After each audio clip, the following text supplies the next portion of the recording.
छत्रपती संभाजीनगर महापालिका निवडणुकीच्या पार्श्वभूमीवर प्रभाग क्रमांक 7 मध्ये नुकत्याच पार पडलेल्या रॅलीनंतर प्रभागातील राजकीय वातावरण आता बदललंय।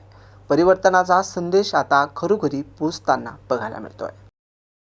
रॅली दरम्यान नागरिकांचा प्रतिसाद पाहायला मिळाला। जोरदार घोषणाबाजी आणि वाढती गर्दी यामुळे शिवसेना उभाटा पक्षाबाबत मतदारांचा विश्वास अधिक दृढ झाल्याचे चित्र दिसून आले। येत्या 15 जानेवारी रोजी होणाऱ्या मतदान प्रभाग क्रमांक 7 मध्ये परिवर्तन निश्चित असल्याचा विश्वास स्थानिक मतदार व्यक्त करत आहेत। शिवसेना उद्धव बाळासाहेब ठाकरे पक्षाच्या अधिकृत उमेदवार सुनीता सोनवणे, गीतांजली सुदामराव सोनवणे, संदीप पंडितराव जाधव आणि गौरव दीपक पुरंदरे यांच्या पॅनलला नागरिकांकडून मोठ्या प्रमाणावर पाठिंबा मिळत आहे। स्थानिक प्रश्नांवर ठोस काम, पारदर्शक प्रशासन आणि विकासाभिमुख नेतृत्व या भूमिकेमुळे मतदारांमध्ये सकारात्मक विश्वास निर्माण झाला आहे। दरम्यान प्रभाग क्रमांक 7 मधील पवन नगर तसेच परिसरातील भागांमध्ये घरोघरी जाऊन प्रचार सुरू असून नागरिकांशी थेट संवाद साधताना शिवसेना उभाटा पक्षाचे उमेदवार दिसून येत आहेत।